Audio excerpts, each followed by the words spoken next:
morning again. This time I'm going to be talking a little bit about my research project involving technology. Kind of the title is Smart Boards in the Social Studies Classroom, Potential Uses and also Pitfalls. We'll talk a little bit about both of those.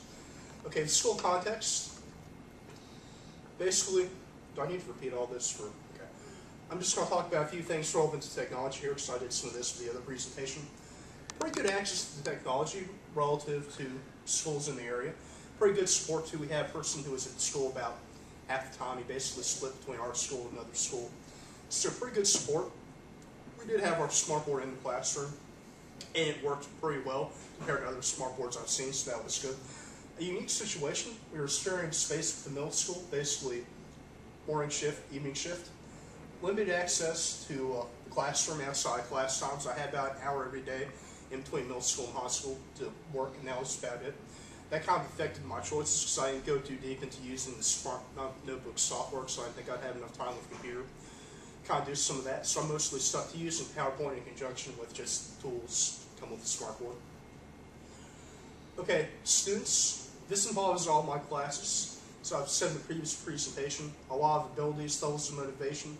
I pretty much did this project with all my classes, so this is a huge range. I had 2 honors classes and 2 college, so it's a huge range.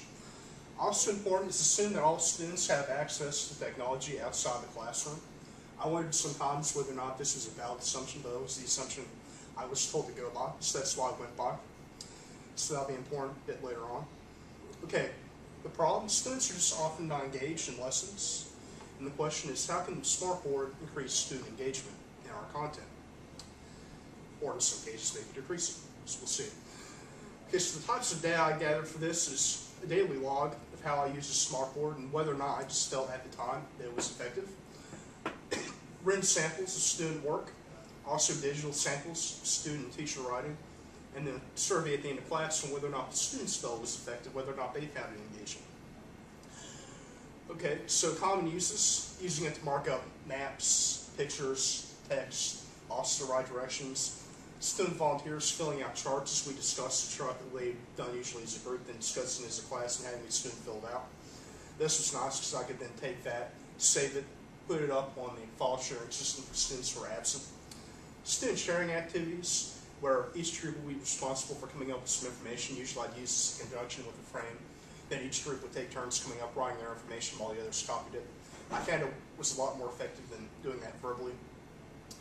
Finally, I did geography B and a couple of other little random activities as well, smartboard. Okay, now we're going to look at some examples. This is an example of a student volunteer drawing. There are some positives and some negatives here. The positives being, I only wanted to do 2 parts of this chart, so I was able to mark on it and tell them, don't do this, don't do this. This is a student volunteer's drawing. As you can see, it's not the greatest in the world. But you can also see he wrote all the political stuff in the wrong box. Just kind of hard to read, unfortunately, because of how PowerPoint does their tables. That's unfortunate. The nice thing about Smartboard software is I was able to go in later on and add some text to this to make it more easy for students who are absent to understand. Because, of course, text is never just text. It always goes along with talking, class discussion. So that was helpful. So you see some good stuff and some bad stuff here. Kind of hard to read, but also some benefits. The other major thing with this is that lots of times students get distracted talking about, well, you had bad handwriting, a lot of bad stuff.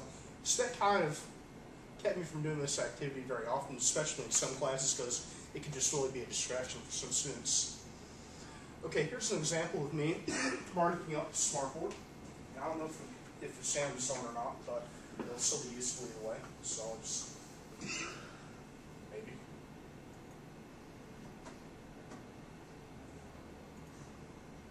Or not.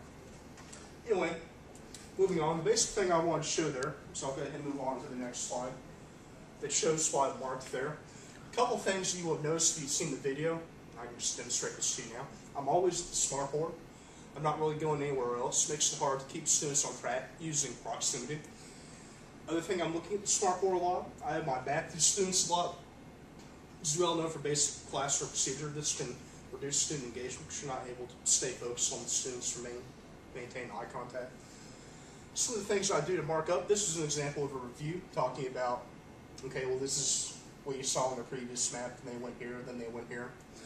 A lot of this little stuff. Students, I was told, generally struggle with geography in these classes. This is a good addition, especially for visual learners, because then you have that visual component that goes along with me talking about the map. Okay, this is an example of a group share activity. Use the frame for this. Basically, I'd say, okay, this group does Franklin Roosevelt, this group does Truman, this group does Eisenhower. They'd all take turns writing their information. This worked very well. It timed out a lot better than it did with just doing this audibly, so that was nice. Sometimes students would fight for who got to go next. Actually, you can see a student playing with another student here by picking up random pins to change the color in the middle of their writing. Some of that was okay, but there were a couple times when I really had to step in and calm things down, because this became a serious issue a couple of times. So that's not a detractor necessarily, just something you need to be aware of. Here's an example of the student handout that went along with this. This is from another class. The information isn't all the same, but I did generally find that students wouldn't always write down what their peers had to say, but if it was something on the board, they automatically think, oh, well, if it's on the board, I should write it down. So that was definitely a help for a lot of the students who were less engaged, because even if they weren't likely to listen to their peers, they still had the inclination to write the stuff down, so that was good. Okay, looking back at the log, there were some major themes. The smartboard, I found more and more that there were so many different things I could use it for. Like if I messed up on saying do questions 1 through 5, I could mark it out and write the correct thing. Marking up maps, even marking up definitions, looking at them critically. Marking up all kinds of things, being able to save that for future classes really came in handy in a lot of ways. The drawbacks, I noticed from these before, you can't move around the room a lot. You have your back to students sometimes. Also, when you're writing, lots of times you can cut off the view of part of the students. This is a big issue just because of the way my classroom was arranged. Other big things, technology sometimes failed. Not a whole lot, not enough to make me not want to use it, but it's something you have to expect. It's something you have to plan to have happen, because it will happen at some point. It's something you need to be aware of. Finally, as I talked about before, student volunteers, often distracting. This is something that lots of times I do with one class. It didn't work well, I wouldn't do it with another.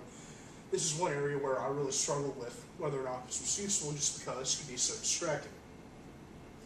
And as I noted before, it's also beneficial in that I was able to put a lot of this stuff up online. Okay, this is the data from the student survey. I have a honors class survey and a college one. They're both about roughly the same. Basically, they generally had neutral feelings, especially about the geography bee and about the snapshots on Moodle. My guess is most of them never ever looked at Moodle, so that's probably why it's neutral there. They generally found a lot of this stuff helpful for us, I agree, but not strongly. So they found it helpful when I wrote on it. The other class found it helpful when we had student volunteers. This class here was neutral. We did less of this in this class because they were pretty disruptive and it just didn't work well. Also, they generally found it helpful when we did the group sharing activities. So basically, the overall theme with the student surveys is that students found it more engaging, but it's not your grand savior. It's not an overwhelming engagement. It's just a little something extra. Finally, basically my findings, and these are kind of repeated. You see ongoing themes here. There are lots of occasions where it can be helpful to use Smartboard 10. A lot of small occasions, so it's good to always have that software available. There are some pitfalls, such as staying in one place, having your back to the class, stuff like this, log proximity problems. Using student volunteers can lead to distractions. Writing with Smartboard can be saved and edited later, which can be helpful for students who are absent. And finally, students generally feel that the Smartboard enhances the class and makes it more interesting. This isn't an overwhelming thing. And I believe that's it. Any questions or anything?